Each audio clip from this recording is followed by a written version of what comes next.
Oke, assalamualaikum warahmatullahi wabarakatuh. Kembali lagi bersama kami Tani PSP. Nah, hari ini kebetulan teman-teman baru selesai melakukan pemetikan pada tanaman cabai kita ya. Nanti juga saya reviewkan buah-buahnya juga, pertumbuhannya juga. Kalau hasil panennya itu di bawah sana. Nanti saya tunjukkan juga ke teman-teman. Nah, ini hasil panen hari ini. Nih, contoh cabainya.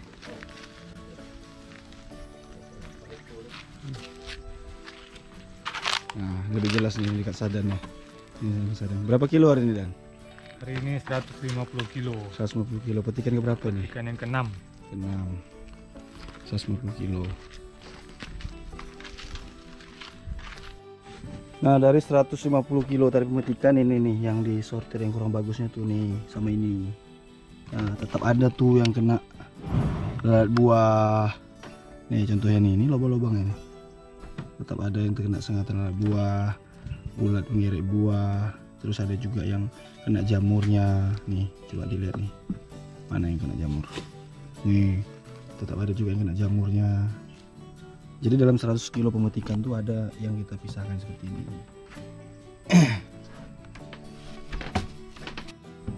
Jadi namanya dalam pemetikan cabai itu tidak ada yang 100% tuh buahnya kayak gini. Dari pohon cabai itu langsung semuanya bagus-bagus. Pasti ada yang nggak bagus gitu. Makanya sering saya sampaikan dalam video dengan teman-teman, yang nggak bagus kayak gini nggak usah terlalu dipikirin, udah ambil yang bagus saja. Daripada kita harus keluar banyak biaya. Ini kita lihat nih dalam satu batang tanaman cabai ada terserang gigitan lalat buah atau jamur gitu kan, tapi nggak banyak, tetap ditanggulangi, tapi jangan terlalu dipikirin gitu. Kalau terlalu dipikirin nanti modalnya besar untuk ngobatin yang rusak-rusak kayak gini. Yang udah rusak nih mana bisa diobatin gitu. Yang bagus-bagus lah dijaga. Nah, kebetulan ini sudah petikan yang ke-6, jadi kita tuh metiknya bertahap per 2 hari sekali. Berarti baru berapa hari nih? Kalau baru 2 mingguan lah kita melakukan pemetikan. Cuman bertahap sedikit-sedikit. Petikan pertama kemarin cuma 8 kilo, terus naik 30 kilo, 50 kilo, 100 kilo, terus naik ini 150 kilo. Nah, kalau untuk pertumbuhan buah-buahnya kayak gini. Ini yang kebetulan di bedengan di daerah dekat dengan apa namanya, dengan vilanya itu tuh. Ini buah-buahnya ini cabai akar. Ini sudah pudah pada hitam tuh. Udah banyak yang hitam. Ini kan sudah banyak yang hitam. Ini buah-buahnya. Nih. Tuh, jelas. Jadi yang model-model kayak gini, ini besok udah merah nih kayak gini. Lusa baru kita melakukan pemetikan kembali. Ini untuk tanaman cabai akar. Kalau nah, kalau untuk prediksi berapa kali petik ini, kalau untuk cabai lokal ini susah ya mau dibilang berapa kali petiknya.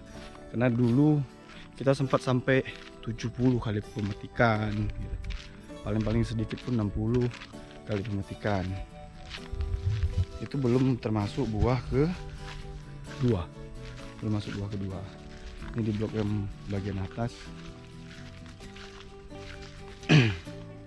Kalau untuk harga cabai sekarang di sini tuh teman-teman banyak nanya ke saya kan, "Bang, harga cabai berapa?" Harga cabai alhamdulillah masih dalam posisi bagus. Per kilonya itu ada yang 38.000 sampai dengan 42.000 per kilogramnya. Nah, kalau untuk tanaman bagian atas pun sama ya kayak di bawah. Buah-buahnya. Ini cabai akar. Kalau Aceh di blok bagian sana. Nah, di fase-fase seperti ini pemetikan kita tetap rutin nyiram, tetap pestisidanya ya tetap gitu. Cuman rentan waktu pemupukan aja yang kita sudah agak undurkan sedikit. Kalau dulu masih kisaran 7 hari sampai dengan 10 hari kita pemupukannya. Kalau sekarang ini bisa jadi sampai dengan 14 hari. Karena kita harus melihat pertumbuhan pucuk-pucuk barunya dan bunga-bunga barunya gitu. Jadi bukan berarti pada saat sudah masuk metik ini pupuk aja terus, pupuk aja terus. Kita kan harus nekan cost juga gitu. Kita lihat dulu nih, nanti habis pemetikan buah-buah bawahnya itu sudah mulai agak berkurang. Kita lihat pucuk-pucuk baru pada tanaman cabai ini keluar lagi nggak, bunga-bunganya masih bagus nggak. Kalau bagus baru digenjot lagi sama pupuk untuk ngejar buah keduanya. Kalau buah bawahnya bagus, untuk akar tuh bagus tuh. Tuh. Udah banyak yang merah-merah juga. Nah, ini saya di blok tanaman cabai AW. Buahnya pun lebih kurang seperti buah cabai akar. Sementara ini seperti itu nih, contohnya nih. Buahnya juga cukup lebat. Tuh. Untuk AW Aceh.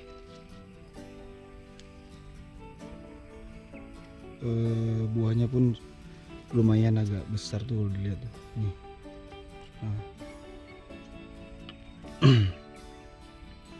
Nah, cuman untuk buah keduanya saya belum tahu. Nanti kita akan terus saya upload biar melihat perkembangannya tuh seperti apa.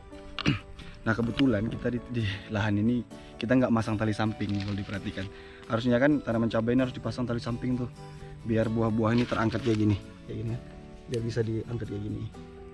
Nah, kita nggak kita pasangin karena nggak terkejar, nggak sempat. Terus kita perhatikan juga pohonnya nggak begitu tinggi. Yang buahnya lebat, pohonnya nggak begitu tinggi. Jadi kita putuskan udah nggak usah dipasangi. Nah, makanya pohon-pohonnya tuh rebah-rebah kayak gini nih, tumbang-tumbang kayak gini. Karena keberatan buahnya. Tuh, buahnya kan banyak tuh. Karena nggak dipasangi tali sampingnya untuk menyanggah pohon-pohon ini, makanya dia banyak tumbang seperti ini. Pada prinsipnya sih tergantung petani itu sendiri. Mau dipasang ya nggak apa-apa, lebih rapi, lebih kemas, terus resiko dahannya patah itu minim. Kalau kita sih di sini nggak nganjurin untuk tidak dipasang. Ya kalau memang modelnya agak lebih, ya monggo silakan dipasang gitu. Kalau kita karena ngelihat pohonnya ini agak kecil, ya udah mutusin nggak usah dipasang lah gitu. Karena kalau untuk pemasangan tali aja sebesar lahan ini lumayan makan biaya. Kalau 2 juta nggak kemana itu. Karena di sini untuk bahan-bahan pertanian tuh harganya lumayan mahal. Kalau untuk AWAC tuh bagus lah. Kalau buahnya sampai saat ini bagus tuh. Teman-teman bisa lihat sendiri. Buah-buahnya juga standar, tuh jual gitu. Merahnya pun tuh bagus. Nah, tinggal hitam-hitamnya nih kan, mengkilat gitu. Cuma nanti untuk buah keduanya saya reviewkan lah. Apakah buah keduanya bagus seperti akar, seperti paten dulu yang pernah saya tanam gitu kan. Kalau sejauh ini sih masih recommended untuk tanaman cabai AW Aceh. Gitu. Saya nggak sedang endorse, tapi saya sama teman-teman itu tertarik bertanam cabai lokal itu. Ngapain pakai cabai-cabai dari luar? Kalau Indonesia punya bibit yang bagus, kita pakai bibit tanaman cabai lokal dari Indonesia. Itu yang lebih bagus. Biar pengembang-pengembang bibit ini juga bisa maju gitu. Kayak saya kan dengan teman-teman nge-reviewkan bibit-bibit cabai gitu. Mereviewkan apapun kita kan nggak dibayar, memang kita ingin aja gitu. Oh, kami bertanam tuh kayak gini, pakai bibit ini, pakai ini. Kondisinya tuh di Kepulauan Riau itu dataran rendah. Tepatnya saya itu kan di Tanjung Balai Karimun. Dataran rendah, buktinya tanaman-tanaman cabai yang dari contohnya dari Sumbar aja, dari Payakumbuh yang memang daerahnya agak dingin bisa hidup di sini dengan bagus. Daerah Aceh gitu masih bisa hidup di sini dengan bagus. Berarti cabai-cabai lokal Indonesia itu sangat prospektif seperti itu. Terus ada juga teman-teman nanya sama saya kan, sering tuh lewat WhatsApp, bang, tanaman cabai saya itu banyak kena lalat buah, ada kena layu fusarium, gimana penanganannya bang? Tetap ada cara penanganannya. Beda-beda petani, masing-masing petani itu punya cara penanganan yang berbeda-beda. Nah, saran saya dilihat dulu serangannya itu berapa persen. Yang namanya tanaman cabai itu sekali buka lahan pasti ada serangan lalat buah, itu pasti ada. Nah, paling-paling kita pasangin perangkap gitu. Kalau mau kita semprot juga agak sulit. Kalau lalat buahnya mungkin lagi ngumpul, kita semprot ya bisa mati. Nah, jadi penanggulangannya itu dipasangi perangkap gitu. Kalau layu fusariumnya dikocor pakai fungisida, bisa pakai natural gilio dan lain-lain sebagainya gitu. Jadi hal-hal yang seperti itu nggak perlu terlalu kita pusingin. Ya namanya kita kayak hari ini ya, pemanenan hari ini setengah hari kita metik itu dapat 150 kilo. Itu ada yang busuk, tetap ada yang busuk, tetap ada yang terserang lalat buah, tetap ada yang kuning-kuning, yang layu itu tetap ada. Tetap ada, tapi kalau seandainya dia cuma kisaran 5% dari hasil panen, ya udah biarin aja gitu. Nggak terlalu kita pusingin. Karena kalau seandainya serangan layu fusarium itu cuma dari 15.000 populasi tanam gitu. Yang terserang itu cuma 100 pohonnya dicabut aja lah. Gitu. Kalau saran saya seperti itu. Ngapain kita mikirin 100 pohon, nanti kita mengorbankan 14.900 pohon. Karena biaya untuk merawatnya itu besar gitu.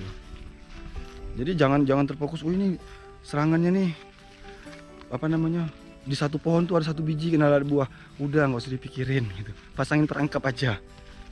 Kalau saran saya gitu. Ya kita ngobatin 1 biji buah 1 pohon harus ngeluarin biaya pestisida 1 botolnya 60.000.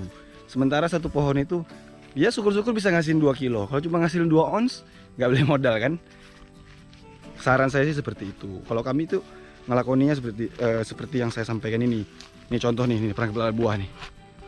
Nih, itu kan banyak lalat buah isinya tuh. Ya kita ngatasinya seperti ini aja. Dipasang jauh agak jarak dari lahan. Contoh lahan di sana nih. Di lahan kan agak berjarak nih. Nah, di sini perangkapnya. Seperti itu, pakainya pakai protagenol bisa atau yang lain-lain bisa. Kalau merek dagang pestisidanya atau produknya mungkin teman-teman bisa bisa pilih sendiri.